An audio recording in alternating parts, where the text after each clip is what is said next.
안녕하세요. 데일리 ESG 이슈. 오늘은 대기 중 탄소까지 포집한다. 근데 한국은 한 발 느리다에 대해서 좀 소개해드리도록 하겠습니다. 어떤 거냐면요. 탄소를 정말 제로로 만들기 위해서 기술 개발에 국가들이 뛰어들고 있습니다. 제가 이전에 주민 ESG에서도 기술 개발에 국내는 로드맵도 없고 굉장히 한 발 느리다. 이런 얘기를 소개해드린 적이 있었는데 최근에 정부가 대기 중에 탄소를 포집하는 기술 개발에 나선다고 밝혔습니다. 이게 어떤 기술이냐면요. 이산화탄소 포집 활용이라는 CCU 기술이에요. 이거를 이제 상용화하겠다라는 로드맵 수립에 착수한다고 밝혔습니다. 이 CCU 기술이란 배출되는 탄소를 포집해서 자원으로 만들거나 에탄올과 메탄올 같은 화학산업 원료와 같은 유용한 물질로 전환해서 활용하는 기술입니다. 온실가스 감축과 동시에 생활에 사용하거나 산업에 활용할 수 있는 제품들을 생산할 수 있다는 점에서 탄소 중립, 넷제로 실현에 필요한 핵심 기술로 부각되고 있습니다. 과학기술정보통신부랑 산업통상자원부 그리고 환경부는요. 로드맵을 이렇게 크게 네 가지로 분류를 했는데 이산화탄소 포집 그리고 이산화탄소 활용, CCU 산업전략, 정책 제도 이렇게 네 가지 분야로 분류했습니다. 보면요. 온실가스 배출 산업에서 막 탄소가 배출이 되잖아요. 그러면 이렇게 배출된 탄소를 포집합니다. 그리고 이 포집된 탄소를요. 원료로 바꾸는 이산화탄소 전환 과정을 거쳐서 원료가 된 탄소를 활용해서 제품을 만드는 거예요. 액체 연료라든지 화학 제품 원료처럼 최종 제품을 만드는 겁니다.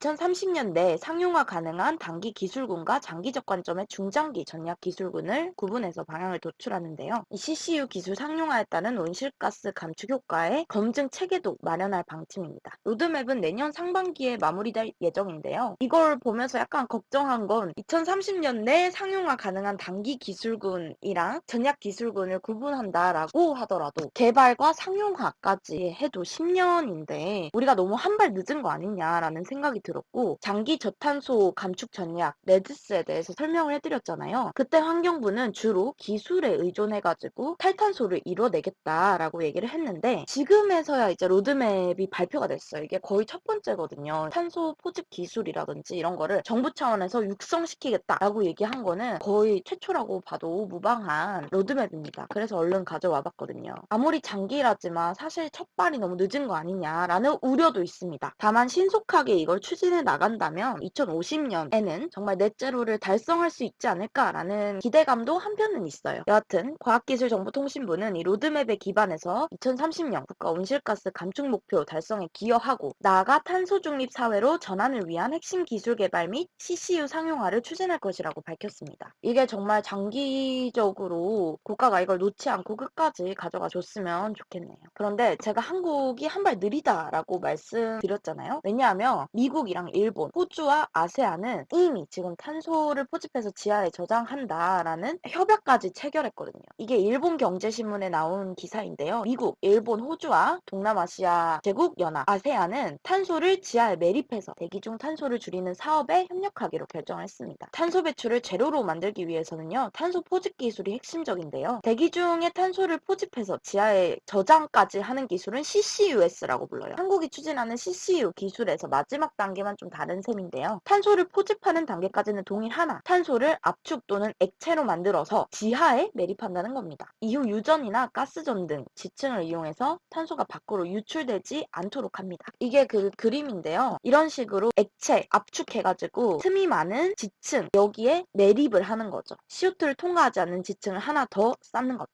이 CCUS 기술은 미국에서 일부 실용화되고 있고요. 유럽에서도 지금 탄소를 부케에 매립하는 기술을 개발하는 중입니다. 이 CCU 기술이 상용화되면요. 배출한 탄소를 그만큼 상쇄시킬 수 있어서 탈탄소의 핵심 기술로도 불리는데요. 국제에너지기구는요. 2070년에 전 세계 탄소 배출 감축량의 15%를 CCUS가 점유할 것이라고 예측했습니다. 미국, 일본, 호주는 기술 개발 측면에서 협업을 하고요. 아세안 국가들은 이를 묻을 토지를 제공할 예정입니다. 내년부터 탄소를 매립할 수 있는 후보지 리스트를 만들 예정이고요. 이 후보지 리스트가 멀어도 괜찮아요. 왜냐? 탄소를 선박이나 파이프라인 등으로 이동시키는 방안도 고려되기 때문입니다. 하지만 아직 남아있는 장벽이 있는데요. 이 실용화를 위해서는 탄소 포집과 매립 효율을 높이는 기술 개발과 더불어서 가격 경쟁력이 핵심이기 때문입니다. 탄소 포집 기술이 왜 중요하냐면 지금 대기 중에 있는 탄소를 포집해서 실제로 있는 걸 걷어내는 역할을 하는 거죠. 그것과 더불어서 설비로도 해결하지 따라오지 못하는 한계가 있을 수 있잖아요. 그리고 경제가 활성화돼서 물건을 많이 만들어내면 이 탄소 배출이 많아질 수밖에 없는데 그만큼 배출한 거를 설비를 매번 이렇게 바꾸기, 업그레이드 하기는 어려우니까 CCUS의 개발을 통해 가지고 상쇄시켜 보겠다라는 거죠. 그래서 지금부터 뛰어들고 있습니다. 우리나라도 이제 전 세계로 보면 그렇게 늦은 출발은 아닌데요. 이 시장 같은 경우에는 이제 기술 선점이 좀 중요한 것 같아서 거기다가 굉장히 넓은 공동체를 이미 형성했잖아요. 미국, 일본, 호주, 아세안 이렇게 넓은 국가들이 협업을 해서 우리나라도 얼른 가속화 페달을 밟아서 이 시장에서 밀려나지 않고 시장을 선점할 수 있었으면 좋겠다라는 측면에서 말씀을 드렸고 사실 이 CCUS 이외에도 탈탄소를 위해서 기술 개발할 것들이 굉장히 많아요. 그럼에도 아직 이런 로드맵밖에 나오지 않은 거는 상당히 좀 아쉬운 부분이다 라고 말씀을 드릴 수 있을 것 같습니다. 감사합니다.